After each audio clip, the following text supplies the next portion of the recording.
नमस्कार मेरे प्रिय विद्यार्थियों, आज हम वास्तविक संख्या का पहला टॉपिक पढ़ेंगे। जो वास्तविक संख्या का पिछला वीडियो था उसमें हमने इसका बेसिक पढ़ा था। ठीक है, आज हम इसका पहला टॉपिक पढ़ेंगे। तो सभी विद्यार्थी हेडिंग लगाएंगे यूक्लिड, लगाओ हेडिंग सर, यूक्लिड विभाजन प्रमेय। ठीक है, यूक्लिड विभाजन प्रमेय पढ़ेंगे आज। सबसे पहले इसके बारे में डिस्कस करेंगे, फिर इसकी क्वेश्चन करेंगे। तो क्या होता है यूक्लिड विभाजन प्रमेय? तो इसका एक फॉर्मूला है, वो होता है a बराबर BQ प्लस R। A बराबर BQ प्लस R। ठीक है, और इसकी एक शर्त रहेगी, जहां इसकी एक शर्त रहेगी, वो शर्त रहेगी ये जो R है, इस R का जो मान है वो B से क्या होना चाहिए, छोटा होना चाहिए।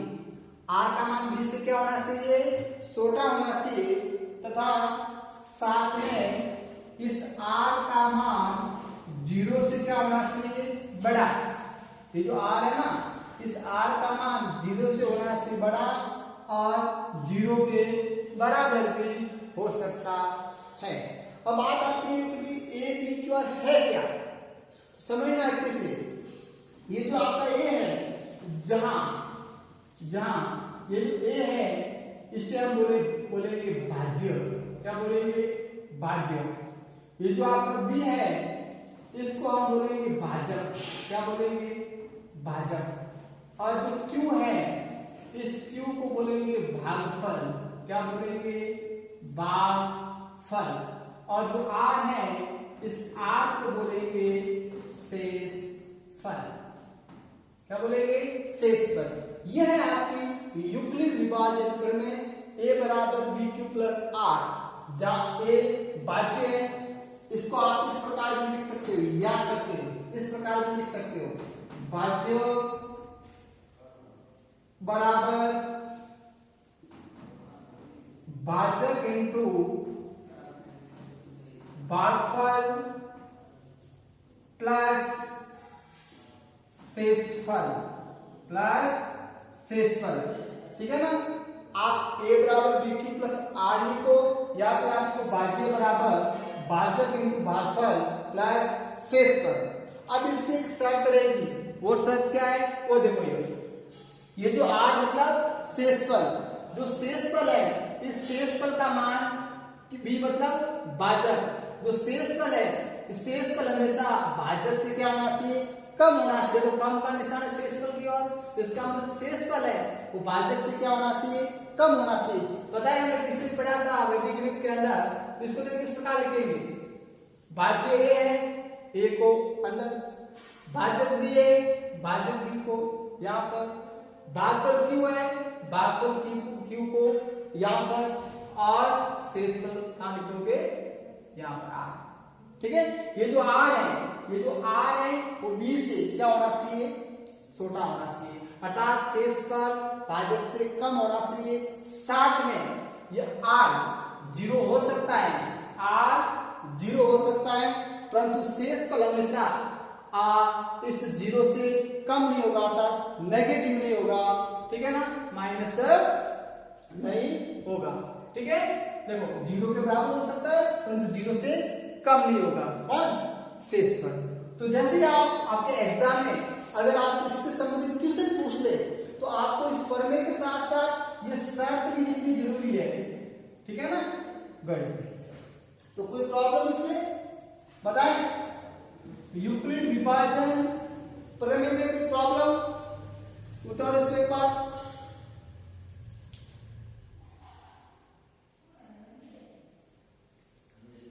अब हम इसके क्वेश्चन पढ़ेंगे, यूक्लिड विभाजन प्रमेय से संबंधित इसके क्वेश्चन पढ़ेंगे। तो देखो आप प्रश्नमाला 2.1 प्रश्नमाला 2.1 2.1 का सबसे पहले हम क्वेश्चन नंबर करेंगे 4। क्वेश्चन नंबर करेंगे 4। क्वेश्चन नंबर 4 क्या है? क्वेश्चन नंबर 4 है यूक्लिड विभाजन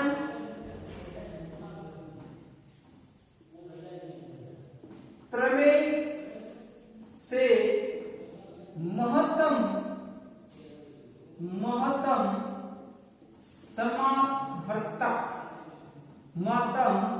समापवर्तक जिसे हम बोलेंगे HCF।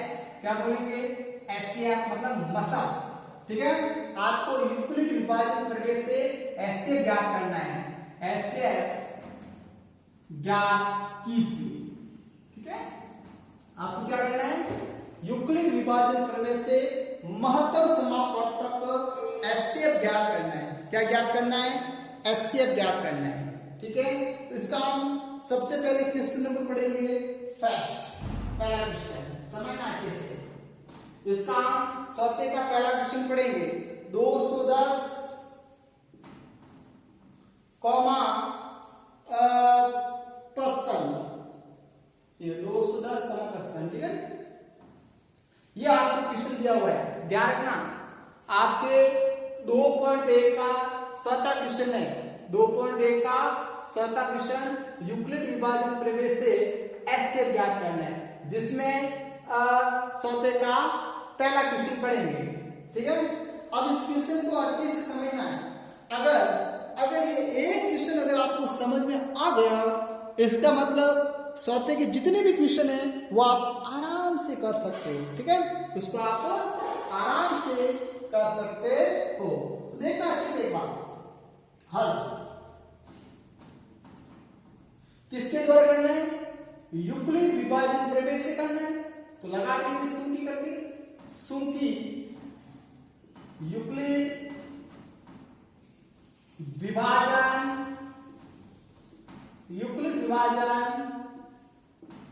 प्रमेय से। बताएं क्या है यूक्लिड विभाजन प्रमेय? हाँ, यस, क्या है? A बराबर BQ प्लस R। A बराबर BQ प्लस R, और इसकी जो शर्त रहेगी वो क्या रहेगी? 0 less than equal R less than B। ठीक है, गुड। अब देखो, जैसे आप यूक्लिड विभाजन प्रमेय से HCF ज्ञात करोगे तो इसके कुछ स्टेप है। ठीक है, इसके कुछ स्टेप है। तो सबसे पहले हम स्टेप फर्स्ट करेंगे। स्टेप फर्स्ट तो समझना अच्छे से, 100% समझ में आएगा। थोड़ा ध्यान देना भी आपको अच्छे से। स्टेप फर्स्ट क्या है? देखो, किसका HCF ज्ञात करना है? 210 और 55 का HCF ज्ञात करना है। तो बताइए 210 और 55 में से बड़ी संख्या कौन सी है? 210 बड़ी है। किससे बड़ी है? 55 से बड़ी है। इसका मतलब आपका जो भाज्य है, भाज्य क्या हो जाएगा? बड़ी वाली संख्या हो जाएगा। भाज्य क्या हो जाएगा? 210, और भाज्य क्या हो जाएगा? 55। देखो आप समझना, भाज्य क्या हो जाएगा? 210, और भाज्य क्या है? 55। तो 210 के अंदर किसका भाग दोगे? 55 का भाग दोगे। यहां से करते हैं ना, यहां देखो 210 के अंदर 55 का भाग दे दोगे। 210 के अंदर 55 का भाग कितनी बार जाएगा? बताओ कितनी बार जाएगा? 3 बार। कितनी बार जाएगा? 3 बार। देखो इस प्रकार 55 × 55, 55 दूनी 110, और 55 दिया 165, 4 ज्यादा हो जाएगा। ठीक है, 165 माइनस करो। माइनस में कितना आएगा बताओ? 10 में से 5 दिया 5, यहां पर आपका 0, 10 में से 4 45। बताओ ये 45 क्या है आपका? ये 45 क्या है? ये R है, मतलब शेषफल है। ये 3 क्या है? भागफल है, मतलब Q है। और B क्या है? ये 55 क्या है? B है, भाजक है। और 210 क्या आपका क्या है? भाज्य। तो देखो आप A की जगह क्या लिखे बताएं? A क्या है? भाज्य है। A की जगह 210, A की जगह 210 बराबर बी की जगह क्या लिखे, बी क्या है, बी आपका भाजक है, बी की जगह भाजक है 55 इनटू फिर क्यू, क्यू क्या है आपका भागफल है, क्यू की जगह भागफल 3 प्लस आर क्या है शेषफल, आर की जगह शेषफल 45। ये होगी आपकी स्टेप फर्स्ट, क्या होगी स्टेप फर्स्ट, कोई प्रॉब्लम, ये होगी आपकी स्टेप फर्स्ट। अब हम करेंगे स्टेप सेकंड, क्या करेंगे स्टेप सेकंड। अब आप बोलोगे सर कितने स्टेप तक जाना पड़ेगा, first second third fourth five, कितने स्टेप तक जाना पड़ेगा, तो मैं एक बार यहाँ पे इंपॉर्टेंट बात बता रहा हूं, वो इंपॉर्टेंट बात अच्छे से याद रखना इस क्वेश्चन के अंदर। आपको तब तक जाना है, ये प्रक्रिया तब तक चलेगी जब तक आपका जो शेषफल है वो शेषफल 0 नहीं आ जाए। जब तक आपका शेषफल 0 नहीं आएगा तब तक आपको आगे बढ़ता रहना है, ठीक है ना, आगे बढ़ते रहना है। तो स्टेप सेकंड आपका टारगेट क्या है, शेषफल को 0 लाना, जब तक शेषफल 0 नहीं आएगा तब तक हम आगे बढ़ेंगे। चलो स्टेप सेकंड, स्टेप सेकंड में याद रखना सबसे पहले आपने 210 और 55 पर यूक्लिड विभाजन करने लगे, किस पर लगे 210 और 55 पर यूक्लिड विभाजन करने लगे। अब आप लगाओगे इस पर 55 और 45 पर, किस पर लगाओगे 55 और 45 पर यूक्लिड विभाजन करके लगाना है। तो बताओ इनमें से बड़ी संख्या कौन सी है, 55 बड़ी है, किससे 45 से, तो बताओ आपका बाजी क्या हो जाएगा, बाजी क्या हो जाएगा, बाजी हो जाएगा 55, क्या हो जाएगा 55। तो देखो ये बाजी हो जाएगा 55, यहां कर लो आप चाहो तो इसको रफ कारी भी कर सकते हो और आप चाहो तो आप इस फैर में भी कर सकते हो। तो फिलहाल आप फैर भी करें, ठीक है, समय में कोई प्रॉब्लम नहीं देगी। तो 55 में 45 का भाग कितनी बार जाएगा, एक बार, कितनी बार जाएगा एक बार, माइनस करो 10, एक क्या है भागफल क्यू है, 10 क्या है शेषफल आर है। तो बताएं ए की जगह क्या लिखे, इस ए की जगह भाज्य लिखी 55 बराबर बराबर बी की जगह क्या लिखे भाजक 45 इनटू क्यू की जगह भागफल 1 प्लस शेषफल 10। बताएं अभी तक आपका शेषफल 0 आया क्या, अभी तक आपका शेषफल 0 नहीं आया है। इसका मतलब हम आगे की ओर बढ़ेंगे, स्टेप थर्ड, अब स्टेप थर्ड की ओर जाएंगे, स्टेप थर्ड की ओर जाएंगे। देखो स्टेप फर्स्ट में 210 और 55 के ऊपर आपने यूक्लिड विभाजन लगाया, स्टेप सेकंड में 55 और 45 के मध्य, इसका मतलब आपने भाजक और शेषफल को लगाया।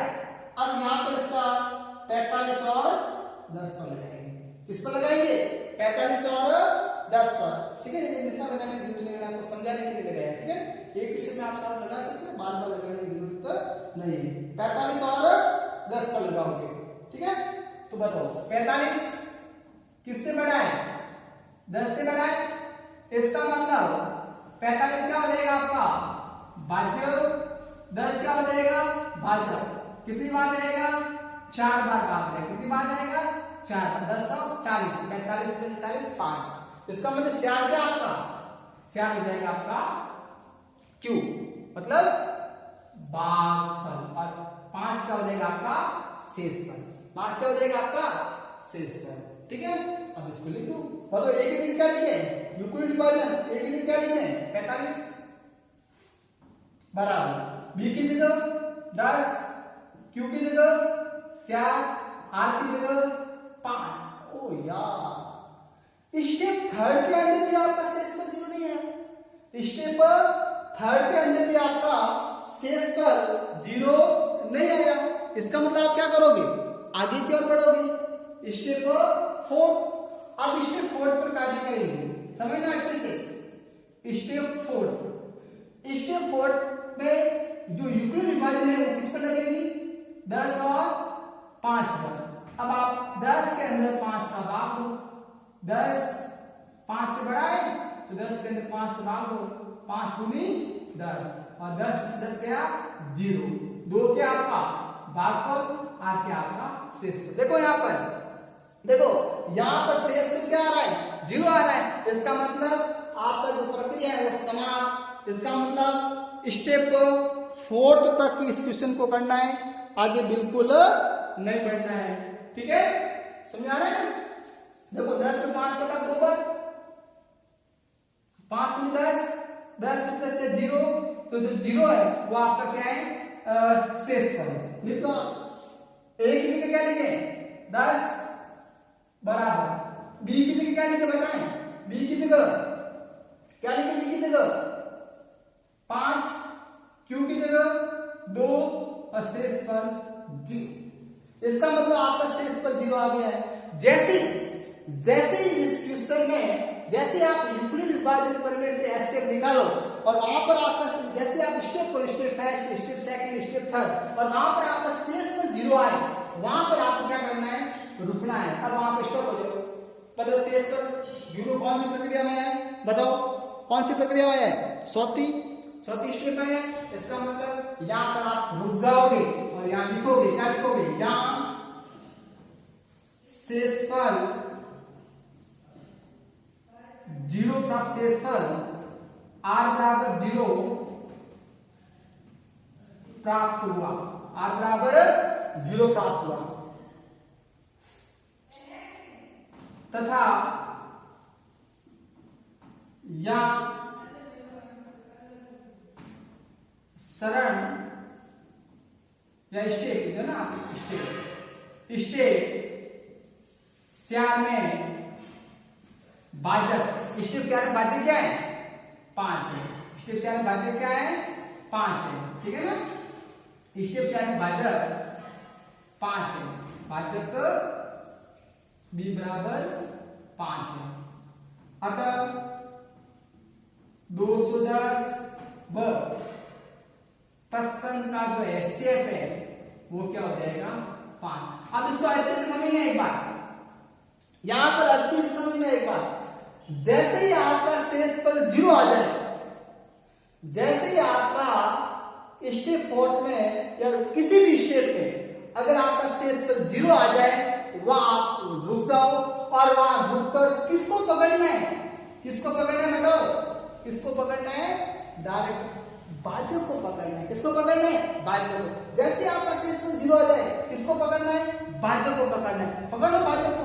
भाजक कौन सा है, ये भाजक है, भाजक कौन सा है 5 है, भाजक को पकड़ लो।